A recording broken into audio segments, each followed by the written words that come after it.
때까지 흠도 없고 책망받을 것도 없이 이 명령을 지키라. 아멘. 할렐루야. 네, 하나님은 살아계십니다. 그분이 오늘도 저와 여러분 함께 하실 분이심을 여러분 믿으시기 바랍니다. 우리 앞뒤하고 인사합니다. 하나님이 당신을 참 사랑하십니다. 하나님이 당신을 참 사랑하십니다. 네, 그리고 한 번 더 인사하는 거예요. 하나님이 당신을 통해 놀라운 일을 이루실 겁니다. 하나님이 당신을 통해 놀라운 일을 이루실 겁니다. 아멘. 네. 우리가 바라기는요, 우리 찬양팀이 부흥했으면 좋겠다.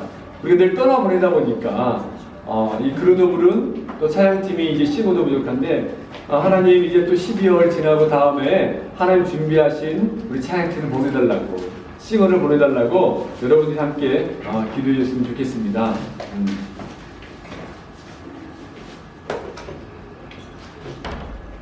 여러분, 마리아가 십자가 아래에서 자기 아들이 서서히 고통스럽게 죽어가는 것을 지켜보면서, 그리고 그 아들이 이제 십자가에서 죽고 난 다음에 그 아들을 데리고 그녀의 무릎에 앉혀서 정말 침울한 표정으로 앉아있는 그 상을, 조각상을 우리는 본 적이 있습니다.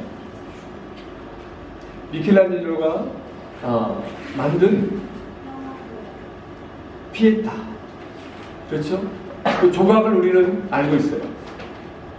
그런데 여러분, 이 피에타의 이 작품이 어떤 뜻으로, 어떤 배경으로 만들어졌냐면, 미켈란젤로가 약 24살 정도에 이 작품을 만들었는데요. 그런데 성경을 기초로 해서 이 미켈란젤로가 이 피에타라는 작품을 만든 거예요. 누가복음 1장 31절 그리고 37절까지 보면 이제 예수님께서 동정녀 마리아에게 난다라는 천사가 마리아에게 나타나서 내가 아이를 잉태할 것이다 라고 이야기해요. 수태고지라고 하는데요, 그 장면이 나와요. 천사가 마리아에게 얘기합니다. 여러분, 처녀가 남자와 관계하지 않고 정말 성령의 감동으로 아이를 가졌다라는 사실만으로도 충격입니다. 그리고 우리가 잘 아는 것처럼 마리아는 혼인을 앞두고 있었어요. 그러니까 지금 자기가 아이를 갖고 있다라는 것은 누가 봐도 정상적이지 않은 관계로 인해서 아이를 가졌다, 분류를 내겠다라고 오해받을 것 뻔합니다. 그렇죠?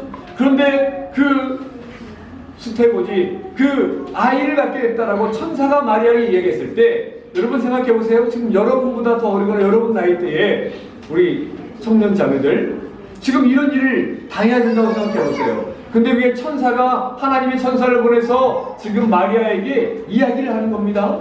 근데 그 이야기를 했을 때 우리가 쉽게 답고 하겠냐 이거예요. 우리가 예스 하겠냐 이거예요. 근데 마리아가 우리가 누가복음 1장 31절과 37절까지 그 천사가 마리아에게 하는 이야기를 듣고, 누가복음 1장 38절은 이렇게 이야기합니다. 우리 아마 제가 PPT를 말 안 해가지고 여러분 찾아봅시다. 성경이 누가복음, 핸드폰으로도 성경을 찾을 수 있습니다. 마태마가, 누가복음 우리 1장 38절 말씀을 함께 공독합니다. 자, 38절 말씀입니다. 시작. 마리아가 이르되 주의 종이 말씀대로 내게 이루어지리라. 자, 먼저 우리 크게 읽읍시다. 시작. 마리아가 이르되 주의 여종이 오니 말씀대로 내게 이루어지리라 하매 천사가 떠나가니라. 아멘. 마리아가 정말 자기 생각으로는 감당할 수 없는, 인간의 생각으로는 감당할 수 없는 이 천사의 말을 듣고 지금 마리아가 누가복음 1장 38절에 뭐라고 이야기했습니까? 예스라고 이야기했습니까? 예스라고. 마리아가 이르되 주의 여종이오니 말씀대로 내게 이루어지이다 라고 얘기했어요. 미켈란젤로는 이 마리아의 이 화답을 받고 이 장면을 보면서 마리아에게 바치는 이 작품이 피에타. 근데 여러분, 우리가 이 피에타란 이탈리아의 뜻은 뭐냐면요, 뭐 슬픔, 비탄, 봉종, 원래 라틴어에서 나왔는데 그런 의미입니다. 그리고 또 어떤 곳에서는 자비를 베푸소서, 불쌍히 여기소서 라고 이야기하는 의미도 돼요. 그런데 이제 피에타, 그리고 이제 미켈란젤로가 만든 피에타란 이 상은 충실한 믿음이란 의미도 담겨 있어요. 마리아가 인간의 생각으로 도저히 감당할 수 없고 불가능한 일들에 대한 하나님이 천사를 보내셨을 때 그 역사적인 현장에 마리아가 예스, 그 믿음을 가지고 그 천사의 말을 악셉트한 거, 받아들인 거, 이겁니다. 사랑하는 여러분, 그 마리아를 통해서 예수 그리스도가 이 땅에 오셨다는 사실을 기억하시기 바랍니다. 그 마리아를 통해서 예수 그리스도 온 인류를 구원하신 주님이 오셨다는 것은 또한 우연이 아니었다는 사실 또한 기억하시길 바랍니다. 즉 하나님은 믿음의 사람들을 통해 역사. 하나님은 내가 부족하고 연약할지라도 하나님의 말씀을 듣고 그 믿음대로 살기로, 그 말씀대로 살기로 순종하는 자를 통해서 역사하세요. 여러분, 우리가 말씀을 읽다 보면요, 이해되지 않는 것들이 많아요. 그런데 우리가 하나님의 살아계심을 믿고 하나님이 오늘 우리와 함께 하신다는 사실을 믿는다고 한다면, 그분이 우리를 위해 십자가를 지었다는 사실을 믿는다면 우리는 그 말씀대로 살아보면 돼요. 우리가 그 말씀대로 순종해 보면 되는 겁니다. 여러분, 다시 한번 생각해 봅시다. 우리가 지금 사도 바울이 에베소 교회를 담임하고 있는 이제 영적인 아들 디모데에게 지금 이 말씀을 전하고 있어요. 이 편지를 보내고 있습니다. 그게 디모데 전서 아닙니까? 근데 여러분, 에베소 교회는 어떤 교회입니까? 요한계시록 2장에 가면 소아시아의 7교회에게 편지를 하는 가운데 하나님이 사도 요한을 통해서 요한계시록에 소아시아 7교회 중에 에베소 교회에 대한 말씀을 주시는데, 그 요한계시록 2장에는 에베소 교회가 이단들을 물리쳤고 헌신했고 충실했고 정말 아주 잘한 이야기들을 먼저 합니다. 그러나 요한계시록 2장에 하나님은 사도 요한을 통해서 에베소 교회를 책망해요. 너희가 첫사랑을 잃어버렸다. 너희가 첫사랑을 잃어버렸다. 그 사랑을 회복하지 않겠니? 그 시대적인 배경은요, 이미 이제 초대교회에 박해가 있었잖아요. 그 초대교회 안에 교리적인 싸움이 있었어요. 그래서 교회가 상처 입고 힘들었습니다. 그러다 보니까 이 에베소 교회의 성도들의 첫사랑을 잊어버리고, 그 주님을 만났던 그 감격, 주님께 감사하며 나아갔던 그 순간들, 나의 죄를 해결해 줬다는 그 하나님에 대한 은혜, 그런 작은 감사를 잃어버리고 기쁨을 잃어버리고 사랑을 잃어버립니다. 여러분이 이 에베소 교회의 첫 번째 담임 목사님이 누구였어요? 사도 바울입니다. 두 번째 담임 목사가 요즘으로 치면 지금 디모데예요. 그리고 세 번째 담임 목회자로 사도 요한이 맡았어요. 그러면 보십시오. 우리가 아는, 성경이 아는 위대한 사람들의 지금 담임 목사님으로 있었던 거예요. 그러니까 교리적으로 하나님을 아는 지식에 탁월했겠죠. 그러니까 좋은 말씀들을 많이 들었을 거 아닙니까? 그렇잖아요? 우리가 요즘으로 치자면 유명한 목사님, 훌륭한 목사님을 통해서 그 교회가 말씀을 양육했습니다. 그런데 여러분, 교회가 역사하고 기적이 일어나는 것은요, 우리가 하나님을 많이 안다고 해서 나타나지 않아요. 우리 사모님이 찬양하면서 이야기했던 것처럼 하나님을 많이 알고 있느냐의 문제가 아니라 내가 하나님을 얼마나 사랑하는가, 그 사랑은 하나님의 말씀에 대한 순종으로 드러나는 거예요. 사랑하는 여러분, 하나님을 사랑하십니까? 예수님을 사랑하십니까? 그러면 저와 여러분은 스스로 질문해 봐야 돼요. 나는 하나님 말씀을 얼마나 읽고 따르고 있는가? 나는 얼마나 하나님 말씀대로 살려고 작정하고 있는가? 적어도 내가 완전하지 않지만 그 말씀대로 지키기 위해서 최소한 내가 얼마나 많은 노력을 하고 있는가? 여러분이 하나님을 사랑하는 것만큼 여러분은 하나님 말씀대로 살기로 작정하고 노력할 겁니다. 이 순종의 역사가 있습니다. 지금 이 사도 바울이 이제 13절, 14절 통해서 마지막으로 그들에게 선택하라고, 하나님의 사람들이 선택해야 되는 것은 이제 내가 지금까지 이야기한 것들을 지키라, 명령을 지키라 이야기하는 거예요. 14절 보시면 내 명령을 지켜라 이라고 이야기하고 있잖아요. 여러분, 사도 바울은 어떤 명령을 지키라고 이야기하고 있어요? 우리가 지금까지 5주 동안 살펴본 것을 한번 봅시다. 사도 바울이 있잖아요. 교회를 힘들게 하고 어렵게 하는 또 탐욕과 물질 우상이 이 모든 길을 피하고, 그리고 뭐라고 그랬어요? 11절에 보시면 의와 경건과 믿음과 사랑과 인내와 온유를 뭐하라? 따르고, 그리고 믿음의 선한 싸움을 싸우고, 지난주에 영생을 취하라, 영생을 붙잡아라, 이런 말씀을, 이 명령을 지키라라고 사도 바울이 지금 이야기하고 있어요. 사랑하는 여러분, 하나님의 사람들이 하나님의 말씀을 마음에 새기고 그 말씀대로 살려고 작정할 때 하나님의 기적이 나타납니다. 하나님의 역사가 나타납니다. 그러면 여러분 이 사실을 기억하시기 바랍니다. 여러분, 하나님의 사람들은요 마치 이런 경우입니다. 우리 얼마 전에 우리 한국에서 독도에서 헬기가 추락했잖아요. 119 헬기인가요? 그 추락했어요. 근데 여러분, 그 가족들은 슬프겠죠.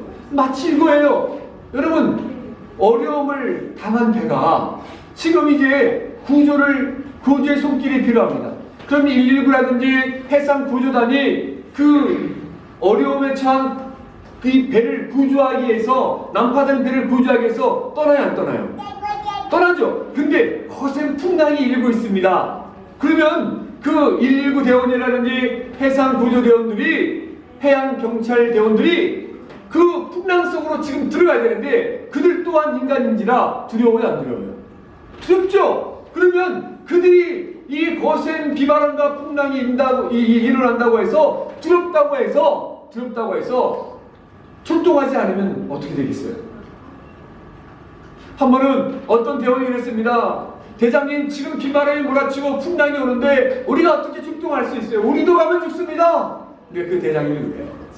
여보게, 우리는 출동 명령을 받았을 뿐이래.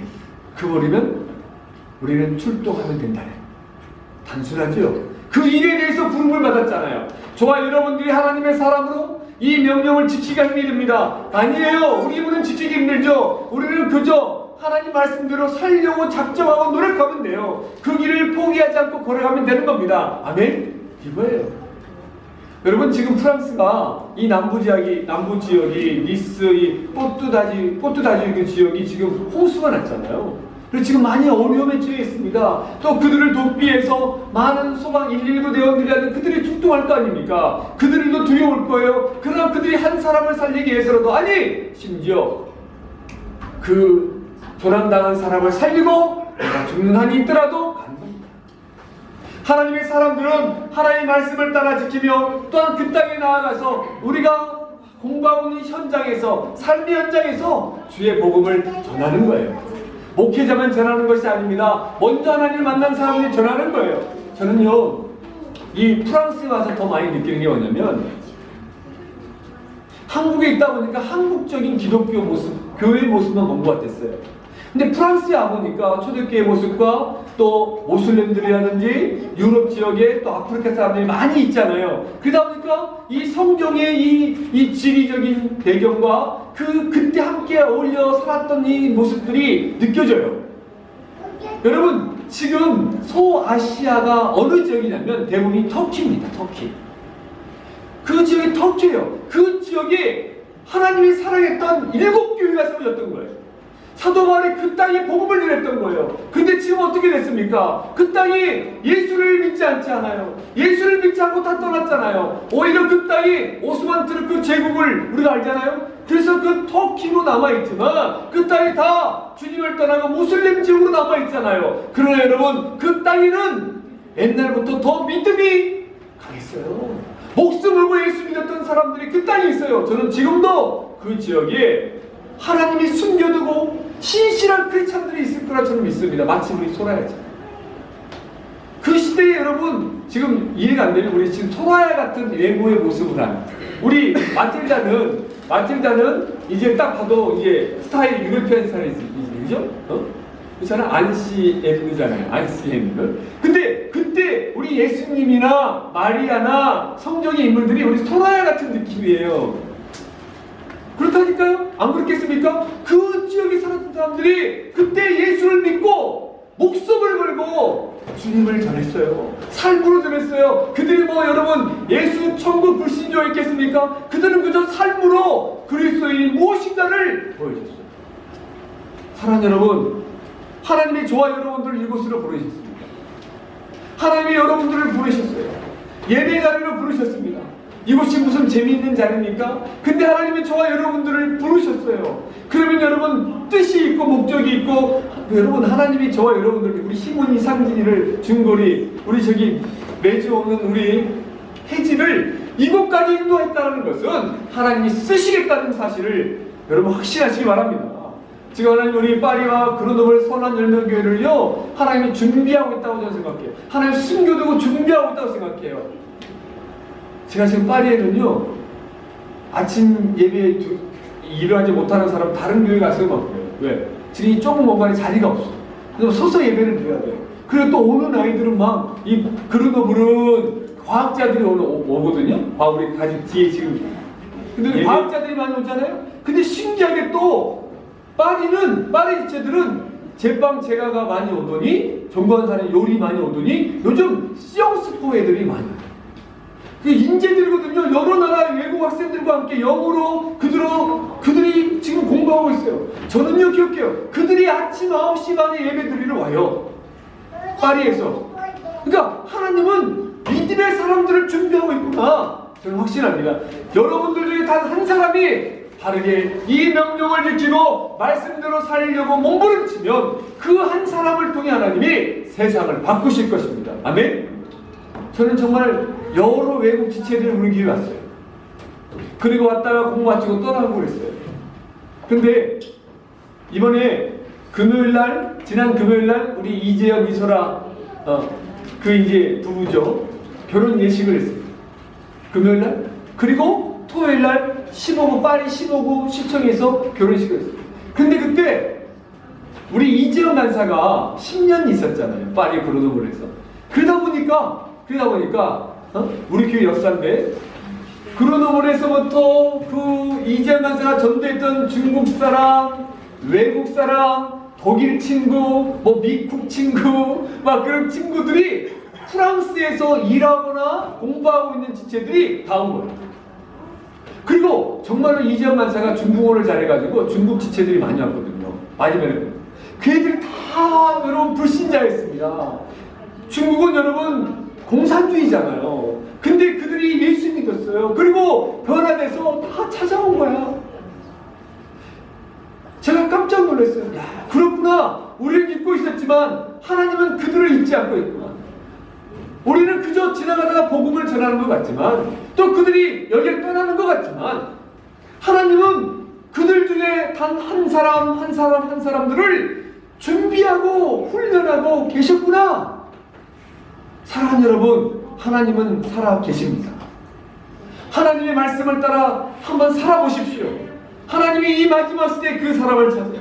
그렇다면 여러분, 우리는 어떻게 하면 오늘 이 13절과 14절 말씀을 통해서 이 명령을 지킬 수가 있을까요? 우리는 어떻게, 사도 바울이 우리에게 어떻게 하라고 지금 권면하고 있는 것일까요? 우리 13절 말씀을 봅니다. 13절 말씀 함께 있습니다. 시작! 만물을 살게 하신 하나님과 본디오 빌라도를 향하여 선한 증언을 하신 그리스도 예수 앞에서 내가 너를 명하노니 아멘.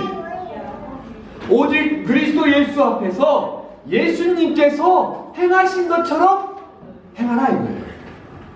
아, 목사님 이거 너무 부담되는데요. 맞아요, 부담되죠. 저도 완벽하게 못해요. 그런데 여러분, 주님이 오늘 13절에 보니까 예수님을 신문했던 본디오 빌라도, 그 당시에 유대에 보내졌던 로마 총독, 유대의 총독, 그 총독 앞에서 예수님은 그저 복음만을 전했어요. 오히려 예수님을 신문했던 이 본디오 빌라도와 대제사장들 앞에서 예수님은 침묵하셨어요. 오히려 하나님의 역사만 이야기했습니다. 즉 그거예요. 만물을 살게 하신 하나님과 본디오 빌라도를 향하여 선한 증언을 하셨던 예수 그리스도처럼 너희도 그리스도 앞에서 행하라. 그리스도 앞에서 행하는 것처럼 살아라. 그러니까 매 순간이 하나님이 우리와 함께하는 것처럼 살면 돼요. 여러분, 주님은 지금도 우리와 함께 하시고 믿으시기 바랍니다. 아멘. 그래서 우리는 혼자가 아니에요. 그래서 저와 여러분은 외롭지가 않습니다. 이게 얼마나 감사합니까? 이게 얼마나 기쁜 이야기입니까? 주님이 우리와 함께 하는데 저와 여러분이 무엇을 두려워하겠어요? 여러분, 다이아몬드 있잖아요. 디아몬드. 다이아몬드의 이 가치는요, 4개의 알파벳 C로 결정이 된다고 해요. 다이아몬드 가치. 첫 번째, 우리 희서가 통역을 잘하겠지? 캐럿. 그치? 캐럿. 몇 캐럿이냐? 그리고 이 컷. 두 번째 컷. 어떻게 커팅을 했나? 다이아몬드 가치가요. 그리고 컬러. 어떤 색깔이 어떤 빛이 나는가? 그리고 클래리티야. 얼마나 이 순결하고 정말 이 흠이 없나? 즉 미국에서 사람을 평가하는 것도요, 미국 사람들이 그 순서가 뭐냐면, 캐럿은 크기니까 사람도 주머니의 크기로 자기 부유함, 재물의 크기로 판단한답니다.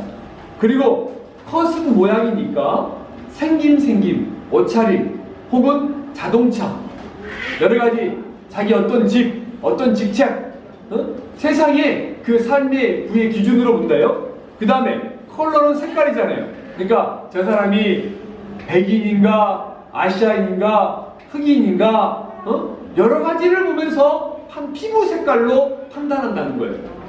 그리고 클래리티는 순결이니까, 흠을 따지는 것이니까 도덕적인 행실로 평가한답니다.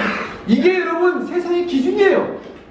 이게 세상은 이렇게 바라봅니다. 그런데 하나님은 우리를 그렇게 보지 않아요. 그렇죠? 세상의 기준은 그렇게 봅니다. 그러나 하나님은, 정말로 하나님은 예수 그리스도, 마지막 알파벳 C라고 한다면 크라이스트,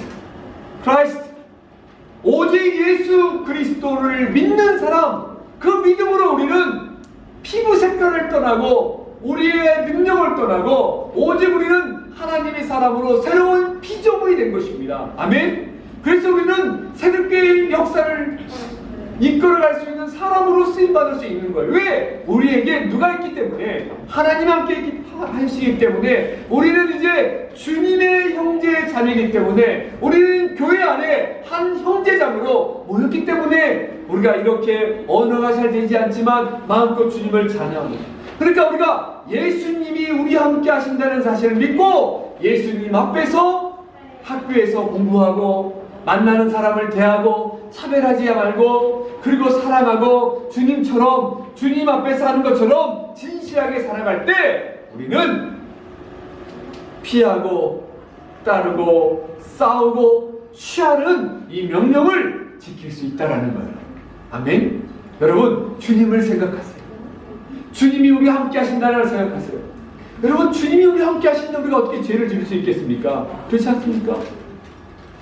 두 번째로 사도 바울은 우리에게 이야기합니다. 디모데와 에베소 교회에 이야기합니다. 14절 말씀 다시 읽습니다. 14절 말씀 시작. 우리 주 예수 그리스도께서 나타나실 때까지 흠도 없고 책망받을 것도 없이 이 명령을 지키라. 아멘. 자, 이 말이 뭐냐면요, 우리 주 예수 그리스도께서 나타나실 때까지, 이 말은 무엇일까요? 지난주에서 영생이 있다라고 말씀했던 것처럼 주님은 지금 다시 부활하신다는, 부활하셨고 다시 승천하셨고 다시 재림하신다는 거예요. 주님이 부활하셨어요, 승천하셨어요, 다시 재림하신다는 거죠. 즉 예수 그리스도의 재림을 믿고 걸어가라. 여러분, 주님이 이 땅에 다시 오신다는 의미는 무엇이에요? 심판이 있다는 것이죠. 심판이 있다는 겁니다. 이 땅에서는 우리가 끝나는 것이 아니라, 이 땅의 삶이 끝나는 것이 아니라, 하나님 반드시 우리의 삶을 판단하십니다. 심판하십니다. 하나님의 법을 따라, 믿음의 법을 따라 살아가는 거예요. 여러분, 사도행전 1장 9절과 11절 한번 읽어볼까요? 사도행전 1장 9절 11절 시작. 이 말씀을 마치시고 그들이 보는데 올려져 가시니 구름이 그를 가리어 보이지 않게 하더라. 올라가실 때에 제자들이 자세히 하늘을 쳐다보고 있는데 흰옷 입은 두 사람이 그들 곁에 서서 이르되 갈릴리 사람들아 어찌하여 서서 하늘을 쳐다보느냐. 너희 가운데서 하늘로 올려진 이 예수는 하늘로 가심을 본 그대로 오시리라 하였느니라. 아멘. 여러분, 주님이 다시 반드시 오십니다. 그때 오실 때에 온 인류를 심판하실 거예요. 그때가 세상의 끝이 될 것입니다. 근데 여러분, 이단들의 특징이 뭐예요? 이단들은 예수님이 언제 온다라고 이야기를 해요. 그건 다 이단입니다. 예수님이 그 모습 그대로, 승천하신 그 모습 그대로 오신다고 했지 언제 어느 때 몇 날 며칠이 온다라고 말씀하지 않으셨어요. 이걸 강조하는 사람은 다 이단이에요. 아멘? 왜? 예수님은 도적처럼 오신다고 그랬지. 그래서 이단에서 담임 선교회라든지 종말론자들이 언제 모여서 그때 막 기도하자, 여러분 그거 믿지 마십시오. 성경에 날짜가 나오지 않아요. 그 날짜를 예측하고 언제 온다는 거, 여러분 그건 이단들이 하는 것임을 여러분들이 기억하시기 바랍니다. 우리는 성경 말씀을 따르면 돼.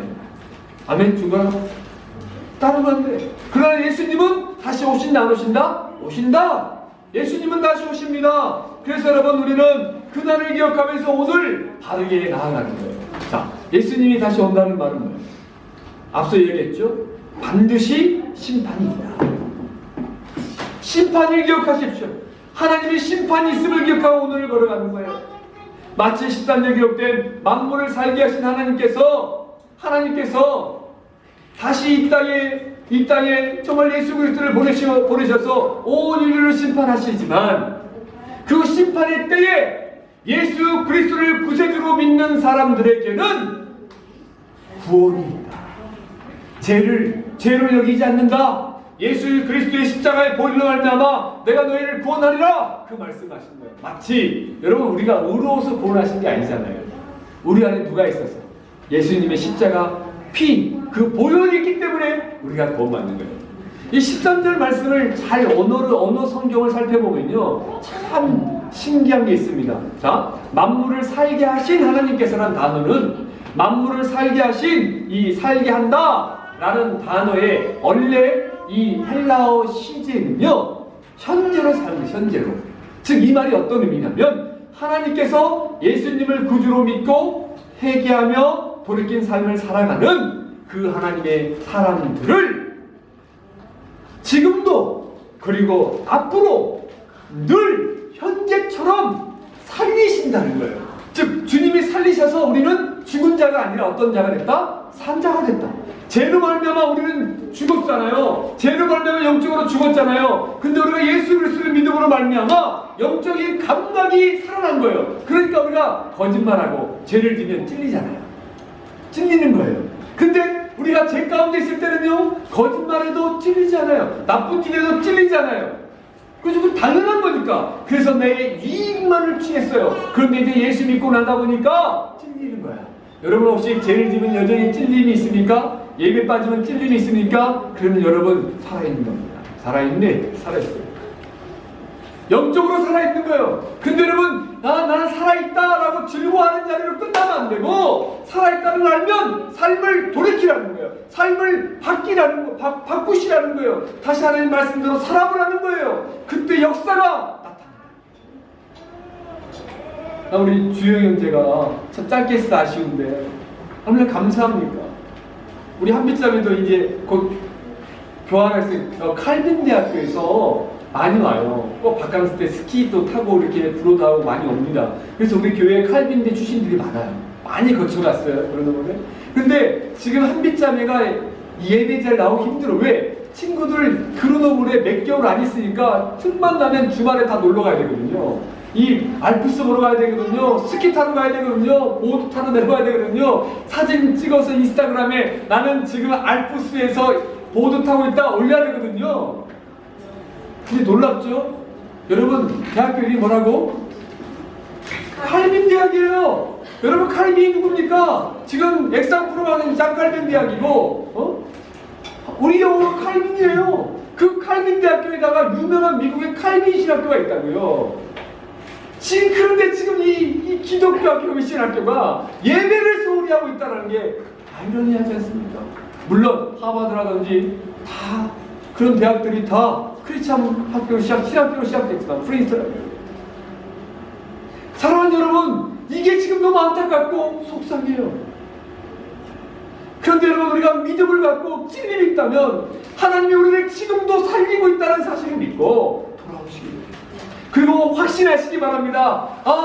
주님이 재림하시고 심판이 있을 때 우리는 하나님 앞에서 살리심을 받았구나. 예수 그리스도로 말미암아 우리는 살아난 자가 되었구나. 그래서 이제는 새로운 피조물이 되었구나. 그래서 우리는 두려움 없이 걸어갈 수 있다. 이겁니다. 사도 바울이 지금 디모데를 통해 예배소 교회에, 그리고 오늘 저와 여러분들에게 이 사실을 알려주고 싶은 거예요. 알려주고 싶은 거예요. 사랑하는 여러분, 하나님을 사랑하십니까? 하나님을 사랑하십니까?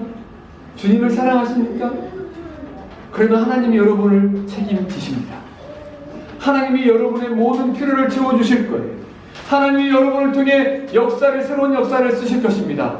여러분, 이 한 주 이 사실을 기대하면서 믿음으로 이 명령을 지키고 하나님 사람처럼, 하나님의 사람으로, 하나님 편에서 하나님을 선택하고 주의 말씀을 선택하며 하나님 편드는 저와 여러분 되기를 주님의 이름으로 축원합니다. 기도하겠습니다.